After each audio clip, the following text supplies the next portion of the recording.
before you start spurging out, let me finish my point. You're already an anti-suffragette. So what you did was this. You went, hey, based on my knowledge of the bad outcome of 18-year-olds voting, we shouldn't let 18-year-olds vote. And I'm like, that's great. You're using logic and reason. So all we have to do is extrapolate that to other groups that make really poor voting decisions, and then we could do the exact same thing, because that's what smart people do. That's how smart people operate. They go, wow, you make really terrible decisions, and you're making those decisions and outnumber me, and we probably shouldn't have that because that's a terrible system. What is going on, everybody? Welcome back to the channel. So this one right here is a debate that got completely out of hand, and I am here for it. We have Andrew Wilson going up against Malik on modern day debate, and they are going at it over women's rights, voting, feminism, the role of women in society, all of it. And I need to tell you right now, Andrew sets a logical trap in this debate that his opponent walks directly into without even realizing it. By the time she figures out what happened, it is already way too late. You are going to want to stay for that moment, because it is one of the cleanest debate takedowns I have seen in a long time. Before we get started, drop a comment and let me know where you are tuning in from today. I always love seeing how far this community reaches around the world. All right, let us get right into it. Yeah, so we're looking at societal prescriptions here. At the whole society, not at your narcissistic view of what you selfishly want. Nobody gives a shit what you selfishly want.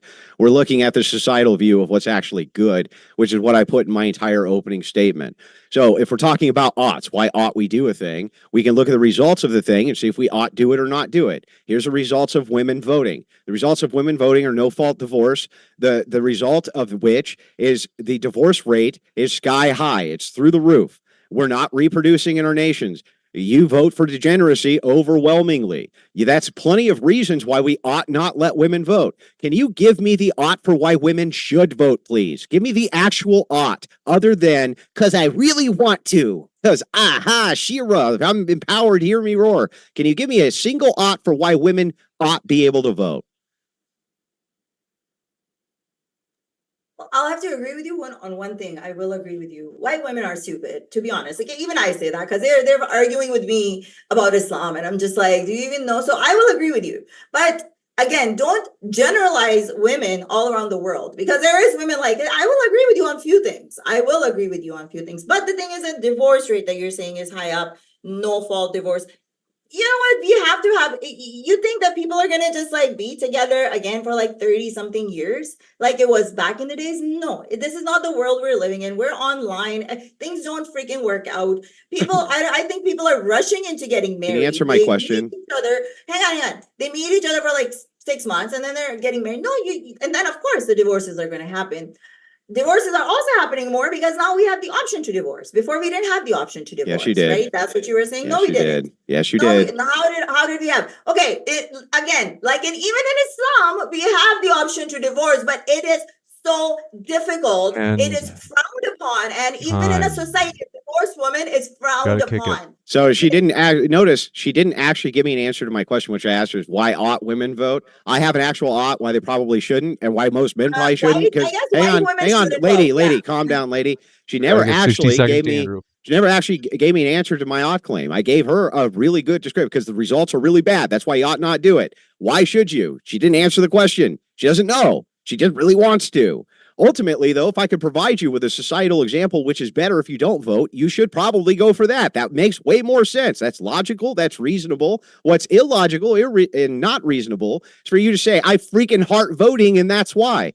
Give me, again, I'll ask you, give me the reason why, if women voting leads to these terrible outcomes for people, why is it we should let them vote? Tell me why. It's only, to me, it sounds like it's only leading to terrible outcome for men. Because men are scared that, oh my God, divorce rate is going up. We don't have a problem with it. Women don't have a problem with it. And then you're also scared about the reproductive You're still not answering the question. Hang on, the reproduction has gone down. Everywhere, women are getting more educated. The reproduction is going down. We don't have a problem with it. You guys are the ones that have a problem with it. The voting, everyone should have a right to vote. I don't care if you're a woman. Why? Why should they? Why? Part of the society, and you should have. So you just exist, and that's how we make societies. No, we make societies from individual and take those opinions. If you don't like it, you men can vote against it, right? You have also that. No, right. we have other options. We could just take the Talking. right. We could just take the Oh, right. you see, you keep interrupting me. You don't let me finish. You have that right. That's why you have this manosphere where you sit here and talk and talk and talk and try to shame women into all that. But I'm just saying that what you're doing and shaming women into it, saying, "Oh my God, this society is dooming," is not going to help. Because literally, women don't care now. Even in progressive countries, women don't care anymore. But that's what we'll do is I'm willing to go into the though. open That's my whole dialogue. point. One thing, hold on one sec. I'm willing to go into open dialogue where we don't have to add the 60-second things, and that's actually what I was hoping to just let it move into without me mentioning it. So we'll do that now and see how well it can go. Yeah, so this is my whole point. My whole point is that women don't care. That's right. This is where the whole debate shifts. Because up until this point, you could argue both sides were just trading talking points. But right here, Andrew reframes the entire conversation.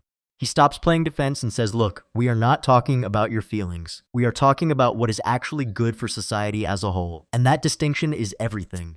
Because that is the trap most people fall into when they argue about rights. They make it about themselves. What I want, what I deserve, what makes me feel empowered. But Andrew pulls it back to outcomes, and the moment he does that, his opponent has nowhere to go. Because here is what happens next. He asks her one simple question, give me the ought. Give me the actual reason why women should vote. Not because you want to, not because it feels good. Give me the principled reason. And she cannot do it. She literally cannot answer the question. Instead, she pivots and goes, well, white women are stupid. And I am sitting here like what? You just agreed with the man you are debating against and threw your own side under the bus in the same breath. That is not a rebuttal. That is a concession dressed up as an insult. And Andrew catches it immediately. He points out she never answered. She does not know why. She just really wants to. And that right there is the fundamental problem with the modern feminist argument on voting. It is built entirely on emotion. I deserve this. I want this. But when you ask for the logical framework behind it, there is nothing there. It is like building a skyscraper on sand. It looks impressive until you ask what is holding it up. And the answer is nothing. Andrew exposed that in real time, and she did not even realize it happened. Right. You can't give me duties that women have, just things they're entitled to.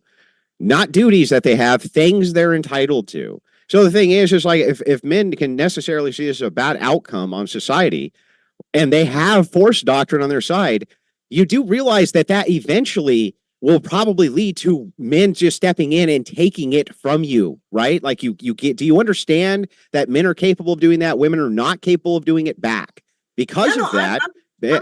Because of that. I'm fully aware of that. So you're always appealing to men. You're always appealing to men to enforce these rights that you so desperately want. And if you say, well, women just don't care. They just don't care about men's interests. We just don't care. You're just useless cogs, which are disposable, right? What do you think? How do you think the reaction is going to be when you take the strong primate and you tell the strong primate, no, we're going to do things which are against your interest and the interest of society. It moves towards authoritarianism. Your view actually moves towards the very thing you don't want.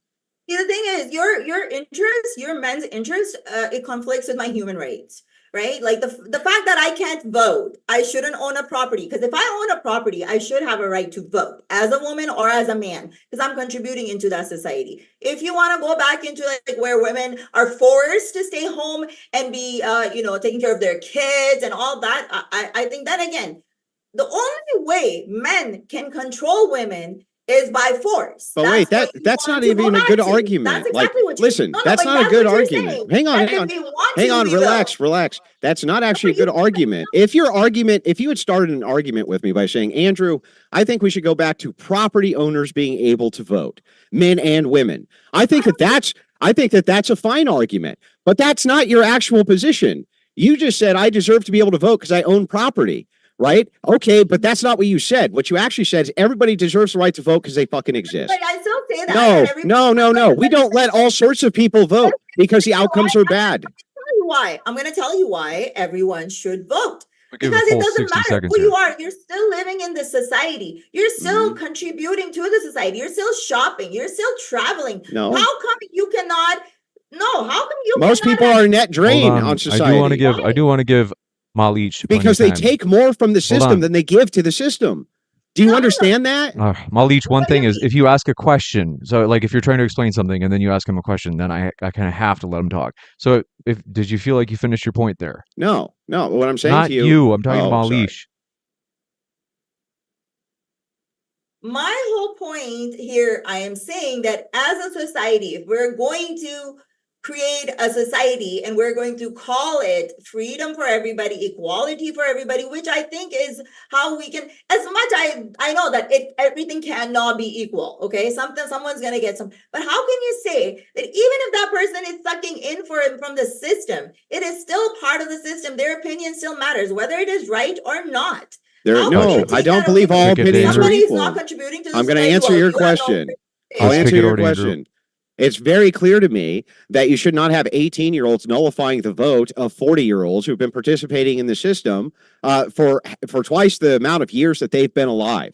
That they are so politically stupid and they don't understand what's going on in the political process that they can be used as cogs by non-governmental organizations which bribe them. We see this day in and day out. That is not a good system, lady. And why do you want 18-year-olds to vote against well-informed 40-year-olds and cancel their vote? That's dumb.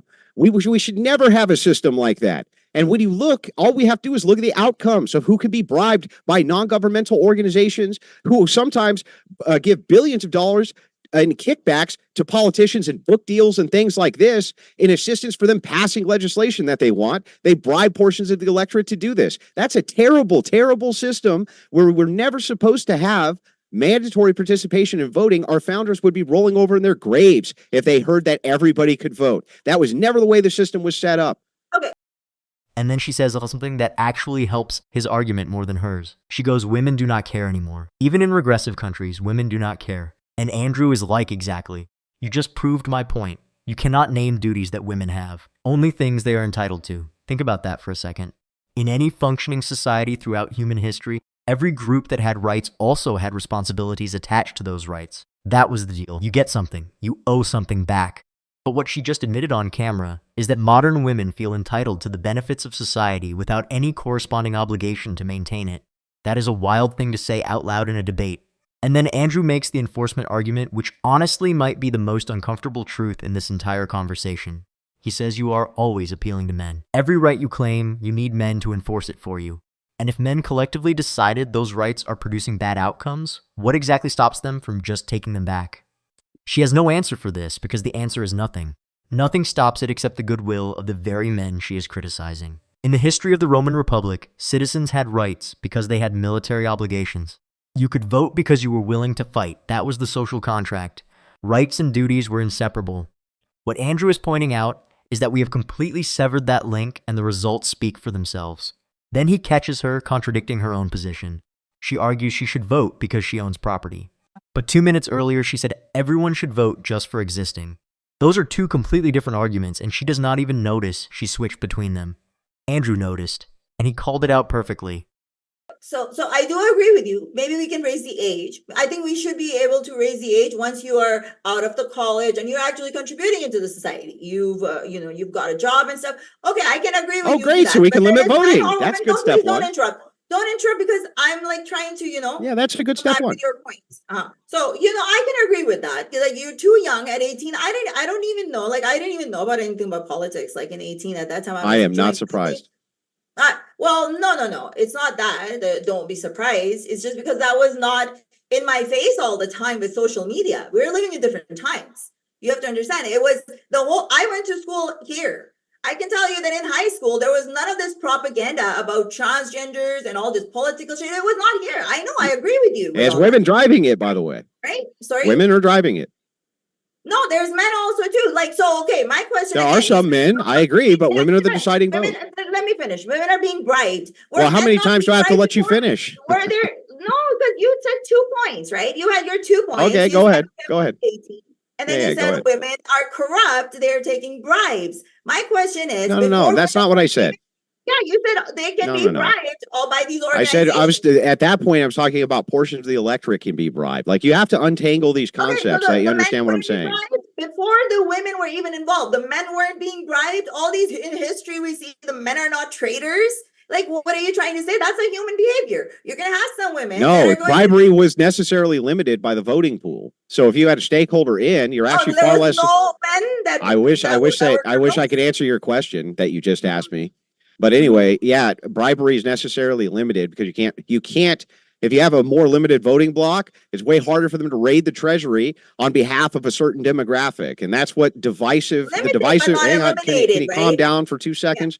That's the whole game. The whole game is being able to bribe voting blocks, and they utilize NGOs and non-government organizations and things like this in order to bribe those voting blocks. You've already agreed with me that you want to limit suffrage. You've already agreed with me. You're like, let's raise the voting age. That's limiting suffrage. You're an anti-suffragette, lady. You already want to hang on, stop. My turn. Before you start spurging out. Let me finish my point. You're already an anti-suffragette. So what you did was this. You went, hey, based on my knowledge of the bad outcome of 18-year-olds voting, we shouldn't let 18-year-olds vote. And I'm like, that's great. You're using logic and reason. So all we have to do is extrapolate that to other groups that make really poor voting decisions, and then we could do the exact same thing because that's what smart people do. That's how smart people operate. They go, wow, you make really terrible decisions, and you're making those decisions and outnumber me, and we probably shouldn't have that because that's a terrible system. You actually agree with me. You start with step one. You're right. 18-year-olds shouldn't be able to vote, Andrew. Let's raise it to 25. And then you gave another qualifier. Let's make sure they're contributing to society. That's great. Now this is the moment. This is where the entire debate gets decided in about 60 seconds. Because after all that back and forth, after all the interruptions and the emotional outbursts, Malik just casually agrees with Andrew. She goes, yeah, maybe we should raise the voting age. You should only vote once you are out of college and contributing to society. And Andrew is like, great. So we can limit voting. You just agreed with me. And you can see it on her face. She did not realize what she just did. Because here is what actually happened. She applied logic and reason to one group, 18-year-olds, and concluded that their voting leads to bad outcomes, so we should restrict it. That is a completely reasonable position. But the moment Andrew points out that you can apply that exact same logic to any other group that produces bad voting outcomes, she freezes. Because she knows where that road leads. And she walked right onto it voluntarily. Andrew said it best. He goes, that is what smart people do. They look at the outcomes. They see a group making terrible decisions that outnumber everyone else. And they go, yeah, we probably should not have that. And the beautiful thing is, she already agreed with step one. She already conceded the principle. Now they are just arguing about degree.